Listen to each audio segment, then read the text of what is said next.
क्या कोलाइटिस आपके कैंसर का रीजन हो सकता है या नहीं? एक्चुअली अगर मुझसे पूछोगे तो मैं गारंटी यही बोलूंगा कि आपका ये जो लॉन्ग टर्म का कोलाइटिस या अल्सरेटिव कोलाइटिस बना रहता है, ये आपका कैंसर में कन्वर्ट हो सकता है। ऐसा मैं नहीं, ऑलमोस्ट सारे डॉक्टर्स ये समझते भी हैं और ये जानते भी हैं, क्योंकि लॉन्ग टाइम की कोई भी इन्फ्लेमेशन किसी भी चीज़ की वो कैंसर में कन्वर्ट हो सकती है। अब सबसे पहली चीज़ों को समझना, कैंसर होता कैसे है। देखो, कैंसर आज की डेट में नॉर्मल सी प्रॉब्लम है। मोस्टली अगर आप हॉस्पिटल में जाओगे या किसी भी ऐसी जगहों पे जाओगे, वहाँ पर आपको अप्रॉक्सीमेटली 20 से 30% पेशेंट कैंसर से लड़ते या फाइट करते हुए मिल जाते हैं। और ऐसा नहीं है, क्योंकि क्यों होता है ऐसा, उसके पीछे रीज़न भी हम ही हैं और कोई नहीं है। क्या होता है, कभी भी बॉडी में कोई भी इन्फ्लेमेशन को हम बहुत टेम्परेरी वे में लेते हैं, मतलब कि उसको ये लेते हैं कि लेट इट भी करते हुए चलते हैं। वो इन्फ्लेमेशन धीरे धीरे स्लोली करते कराते एनी हाउ करके वो जो कन्वर्ट होती है कैंसर में, वो एक्चुअली में दिक्कत देती है। और अगर अल्सरेटिव कोलाइटिस की बात करूं या एक नॉर्मल कोलाइटिस की बात करूं, तो कोलाइटिस बेसिकली आपकी इंटेस्टाइनल में इन्फ्लेमेशन से ही जुड़ी हुई चीजें होती है। अगर वो जगह ज़्यादा इन्फ्लेम्ड रहती है और लंबे टाइम तक इन्फ्लेम्ड रहती है, तो वहाँ पर खुद से ही प्रोसेस स्टार्ट हो जाता है कि ठीक करने की, मतलब कि मान लेना चाहिए कि अगर कोई भी आपको दिक्कत दे रहा है, बार बार इरिटेट कर रहा है किसी भी बॉडी पार्ट को, वहाँ पर खुद से ही सेल डेवलपमेंट की एक ताकत चालू हो जाती है खुद से ही बॉडी में, जो एक्चुअली में वो कैंसर कन्वर्ट होती है। तो बार बार की इरिटेबिलिटी या इन्फ्लेमेशन उस पार्ट को बेसिकली कैंसर में कन्वर्ट कर सकती है। अगर मैं यहाँ पर बोलूँ कि उससे बचना कैसे और किस तरीके से आप उसको हैंडल कर सकते हो, ये आपके हाथ में रहता है।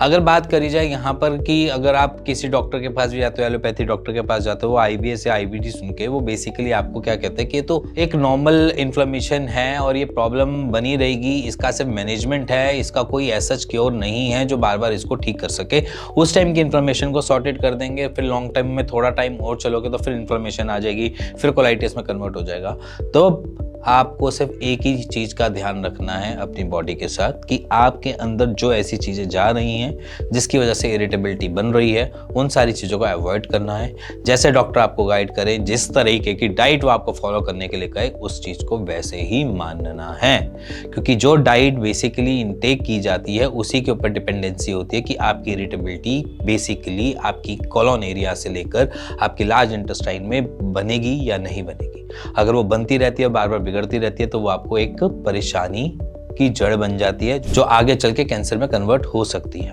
सो बेसिकली अगर बार बार इन्फ्लेमेशन आपकी बॉडी ले रही है या फिर बार बार वही सेम सिम्टम्स के अंदर ही बार बार इंडल्ज होते जाते हो, तो समझ लेना कि वो आपकी एक दिक्कत है जिसको आपको मानना पड़ेगा और समझना पड़ेगा। अब रह गई बात यहाँ पर आयुर्वेद कैसे हेल्प करता है। आयुर्वेद आईबीडी या आईबीएस में बेसिकली मैनेजमेंट के साथ, कुछ एक्सरसाइजेस के साथ और कुछ मेडिसिन के साथ काम करता है, जो बेसिकली आपको लाइफ टाइम तक मैनेजमेंट देता है और यहाँ पर हेल्प करता है कि आपकी इन्फ्लेमेशन दोबारा से आए नहीं। हमारे पास कोई भी ऐसी मेडिकेशन नहीं होती जिसको एंटी इन्फ्लेमेटरी मेडिकेशन बोला जाए। अगर कोई भी ट्रीट करता है यहाँ पर, तो आयुर्वेदिक हर्ब से ही जो निकला हुआ जो रसायन है उसी से ही ठीक किया जा सकता है। हमारे पास कोई ऐसा ड्रग नहीं है जो सीधा जाकर आपकी इन्फ्लेमेशन को बंद करता है। जो आयुर्वेद में ट्रीटमेंट को एक तरीके से लिया जाता है, वहाँ पर ट्रीटमेंट बेसिकली रूट से काम किया जाता है। रूट इन्फ्लेमेशन के रीज़न क्या हो सकते हैं, डाइट कैसी हो सकती है, कोई फिजिकल एक्सरसाइज ना होने की वजह से भी इन्फ्लेमेशन हो सकती है, हम खाने में डेयरी प्रोडक्ट्स का ज़्यादा कंज्यूम तो नहीं कर रहे, अगर हमको ऐसा लग रहा है कि हम दूध पीकर उसको एसिडिटी को रेगुलेट कर रहे हैं, तो क्या वो सही कर रहे हैं या गलत कर रहे हैं। ये बहुत सारी चीज़ें होती हैं जहाँ पर हमें सोचना और समझना पड़ता है। तो इसीलिए यहाँ पर डाइट एक मेजर पॉइंट लेती है, दूसरा आपका यहाँ पर एक्सरसाइज मैटर करती है, और थर्ड आपकी ट्रीटमेंट मैटर करता है कि आईबीएस से आप किस तरीके से मैनेज कर पा रहे हो या कोलाइटिस को किस तरीके से मैनेज किया जा रहा है।